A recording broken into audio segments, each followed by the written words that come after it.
my journey, like you mentioned, started about the risk of calling it the silver bullet is good governance. That's when you know that you are on the path to success. I bring three key values: truth, trust, and transparency. And that, I think, is the need for today.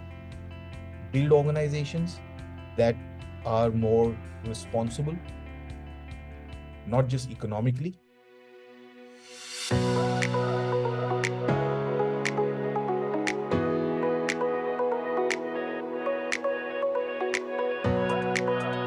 Hello, ladies and gentlemen. Welcome to the esteemed FaceTime with Leaders, an initiative by World Development Corporation. I am Esteemed, your anchor for today. FaceTime with Leaders is a platform for industry titans to share their experiences, thoughts, ideas, and best practices in order to inspire one another and future leaders. We have one such industry giant on FaceTime with Leaders with us today, Mr. Zafar Abbasi. Given his experience as head of IT at Hasset Food, Qatar, and own leadership prowess at Evosys and Mastic, he has occupied two senior leadership positions since October 2023, which is the CEO of Zactech Solutions Private Limited in India and Group CTO of OpenGATE Global Enterprises, ensuring superior client outcomes, directing strategic planning, promoting additional solutions, and primarily concerned with IT operations, stakeholder engagement management, budgeting, and program value delivery. Thank you so much for joining us, Mr. Zafar. Thank you so much for that absolutely warm and generous introduction. My pleasure. So we'll just quickly start with the questions now in the interview. Sure. Our viewers would like to know what's your overall professional pursuit been like, which has culminated in your current roles as CEO and Group CTO at Zactech Solutions and OpenGATE Global Enterprises, respectively. So, Smith, what happened is that my journey, like you mentioned, started about 3 decades ago when I sort of got onto the bandwagon of technology as the IT industry was on the rise in India. And at that point in time, I knew practically everything that was available in the computing technology. And I was associated with education. And when I thought I knew everything, I just wasn't very, very clear how to apply it in real life. So a lot of knowledge was theoretical. And that's when I pivoted into business solutions. And over 3 decades, I've had the pleasure and the good fortune of working in various business domains. I've worked in power and utilities, I've worked in education, I've worked with healthcare solutions, I've worked with consulting solutions, contracting and engineering, and so many more. So what this has done is that has given me the opportunity to actually match what technology can do in order to deliver business objectives. And that is exactly what I have brought in to the foray in the last decade plus of experience in leadership, where I was a chief of IT at Hasad. I had the pleasure of being the very first individual who leveraged cloud computing, for example, in the Middle East, which was unheard of at that time. With Evosys and Mastic, I've had the pleasure of implementing solutions, cloud solutions that have helped large organizations deliver complicated solutions. And now with Zactech and OpenGATE, we're looking to create something absolutely revolutionary, create a circular economy in the space of waste management. So yeah, it's been a very, very rewarding 3 decades, culminating to where I am today. No, that's amazing. And it's amazing how you've been a part of all these diverse industries in this space. But what were some of the challenges and the challenging projects that you have spearheaded? And what were the ways in which you overcame them? It's always such a pleasure to talk about the stuff that you find challenging. And when you look at it retrospectively, you realize how great those opportunities were. A lot of time when we are implementing solutions, there was an experience I had in Saudi Arabia. I won't name the companies, but I'll just talk about the points. You see, what happens is when you're implementing IT solutions, the biggest challenge is always going to be the ability to bring together various components. As IT evolved, there has always been the case where there were bits and pieces solutions that do very well in certain spheres of what they're supposed. But when they have to come together, hand off information from one phase to another phase so that they actually end up creating seamless transition of data, analytics, reporting, and overall supporting good decision-making and improving process efficiency in an organization, contributing to its growth. That's where the challenge comes in. So there have been organizations in the space of contracting and engineering where, places where, say, procurement is implemented very well, inventory is implemented very well, finance is implemented very well, but they're not integrated. So it doesn't deliver the value. Yeah. It's not just the technical aspect of things, it's also the fact that you need to support organizations in their change management. Because most of the times when organizations are implementing technology solutions, they haven't done it before. Either that, or they've been using some tools for a very, very long time, and now they're going through massive transformation. So the important thing is that we are able to understand that we have to engage, discuss, negotiate, and resolve four key actions that contribute to solving every challenge. We've had one challenge where this I talked about a contracting engineering company in Saudi Arabia. We've had another issue where there was a medical rehabilitation equipment company that was for the first time in their history getting together and implementing 40 different components, a full digital transformation. And they had no clue how they would all work together, how they would contribute to solution making. So the part that I said, the willingness to engage, discuss, negotiate, and resolve. Yeah. That plays a very, very important role. There was another company in France where after 3 decades, they were looking to change what they were using because it was out of date. There was no support available. And in all of this stuff, when I talk about those 4 points, the only silver bullet, the risk of calling it the silver bullet, is good governance. Because when you are able to look at the larger picture, when you are able to tie the outcomes with what you are trying to do in the right direction, then you are able to govern it to its eventual goal very well. Absolutely. So that's what I would like to just summarize and say that, be a good listener, even when you are in the space of governance, in order to be able to manage things, order to be able to look at things, be a good listener, understand what the situation is, and then engage all people concerned. Correct. Because we make mistakes, but unless we learn and improve them, you're not going to get anywhere. Absolutely. And I also understand that change is always overwhelming at first. So Always. Always. I mean, even right now, as I start on the new journey with this stuff as a startup now, I see that despite the fact that a lot of us are experts in their domain, the change that they have to bring in is the ability to look at the fact that everything cannot be done all at once. Yeah. So to be able to embrace those bits is important. Correct. No, this is great, Zafar. And what has been your success mantra? Simple. It's been a very, very simple success mantra. You never fail. You either succeed or you learn and try again. It's always the learning. Every time you Always the fail. learning. Yes, always the learning. That's very, very important, Smith, because once you realize that no matter what you do, it is going to contribute to your learning, that's when you know that you are on the path to success. The success is not immediate. It doesn't always, sometimes, yes, you get success instantly, but if you apply yourself to it, if you learn from what is working for you and what is not working for you, you will eventually become successful. So you need to be patient also. Yeah. It's so great to see how motivated and optimistic you are about that and the mantra that you carry in life. Yes. So Zafar, how and when did you develop an interest in ESG and corporate governance? Yeah, so that's a very interesting space. Smith, what happens is that when I was at the head of IT at Hasa, my role was a little bit more simpler. There were other people who were more focused in that space. But I started off at Evosys, which was later acquired by Mastech. That's when the focus on ESG became a little stronger. It started with the elements of risk management, of course, because my role, I had the responsibility of ensuring that projects obviously turned out to be profitable, but at the same time, it also delivered the value for our esteemed customers, because these were organizations of scale, listed organizations, private organizations operating globally.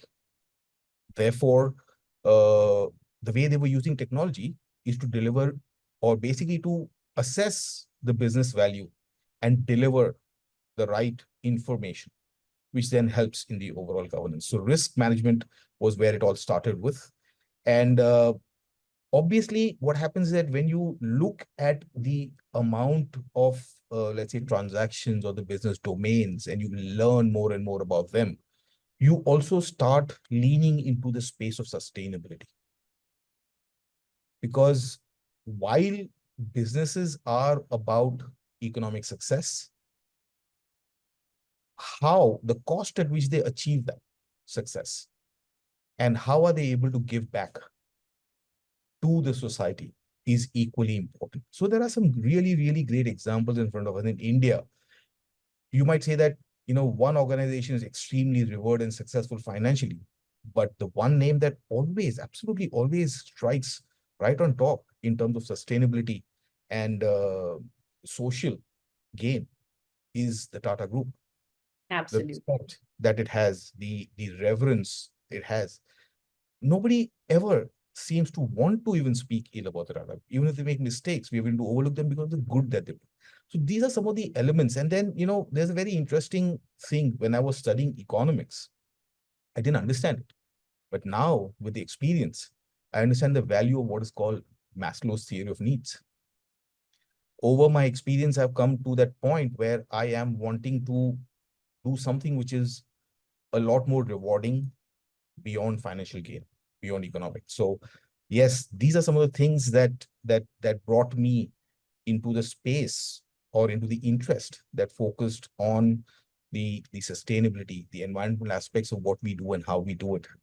And that initiative itself has led me to start up ZagTech and OpenGATE, along with some of my very close friends. So what I see is that ESG is going to play a very, very important role in some of the very vital initiatives of the Viksit Bharat goals that our current government is pushing through of 2047. And obviously, what we're trying to do should also contribute to Make in India. Yeah, and I think no organization can survive without complying with ESG and making it a part of their ethos in general. Yeah, I mean, if I have to just talk a little bit more on this, uh, a lot of organizations and a lot of countries and their rules make CSR, for example, very, Yeah, very compulsory. But CSR is not just, in my view, about being able to contribute a certain portion of your earnings towards social welfare. It's also about immersing into it. So when you talk correct. about ESG, you can either be a spectator and sort of an advisor to what is the rights and the wrongs, or you can choose to be a participant in it. Correct. And this is the choice I have made. I have And made that makes all the difference. And now I'll move on to the next question. Okay, so as an ESG and corporate governance expert, what values do you think you bring to the table?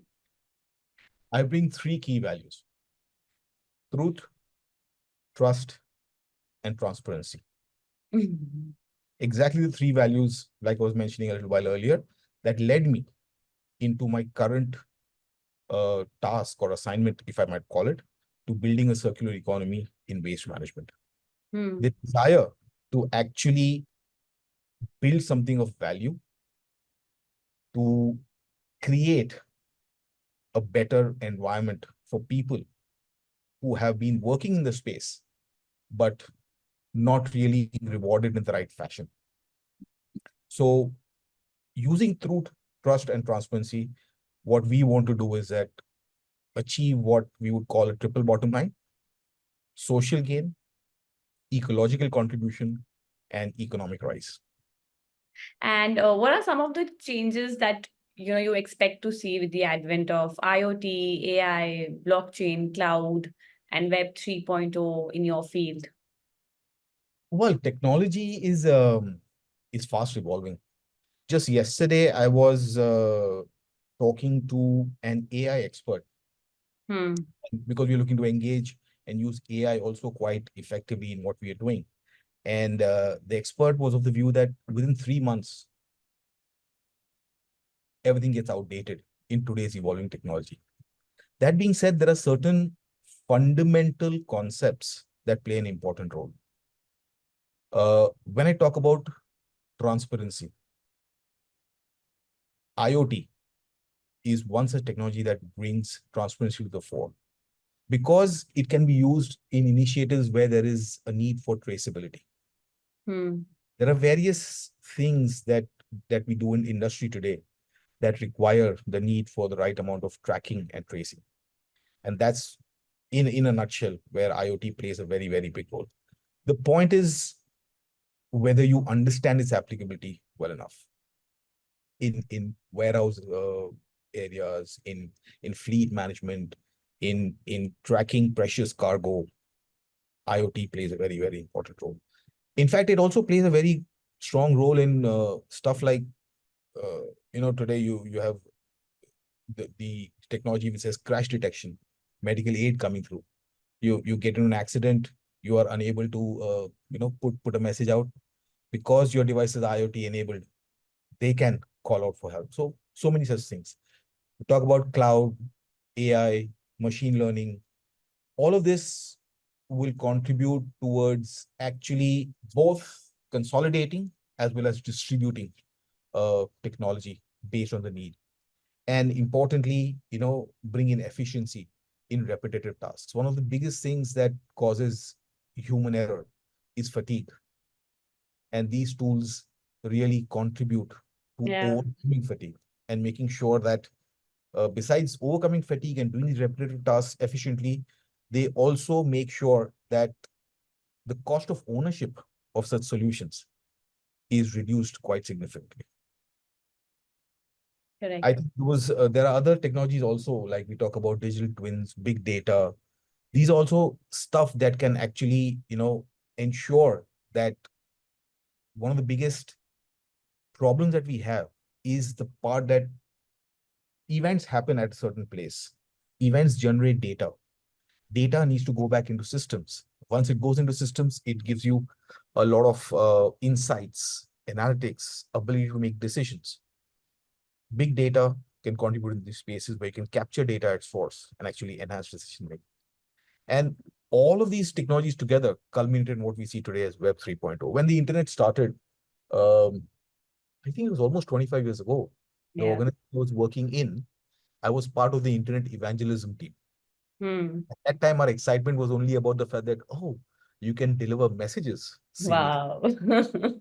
Or you can do some basic programming where, you are able to now have application servers in one space where and you could actually work from another space, something like what you're doing today. But Web 3.0 has expanded the spectrum in such a massive manner that today you can imagine it, and once you conceptualize it, you can work towards commissioning it. So Web 3.0 is just opening up so many possibilities. I think we can't imagine our lives without Web 3.0 or IT or AI now. And like you said, in 3 months, every 3 months, we're getting like drastic changes and updates in the same. So it's just become such an integral part of our lives. But thank you so much for that. So we're building a community of industry magnets, and the move is meant for cross-pollination of knowledge and building an expert sharing community for corporate giants and industry experts. What are your thoughts about these initiatives that have been taken by Mr. Zishan Pathan, Mr. Heval Mehta, and the whole World Development Corporation team? I think it's both bold and noble. Over the years, we have seen so many successful organizations.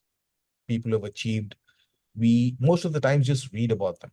But when we have setups like this and we have an endeavor that enhances knowledge and brings people more into the mix of governance and organization leadership, it is something that creates a wealth of knowledge, and it also facilitates the sharing of the wealth of knowledge.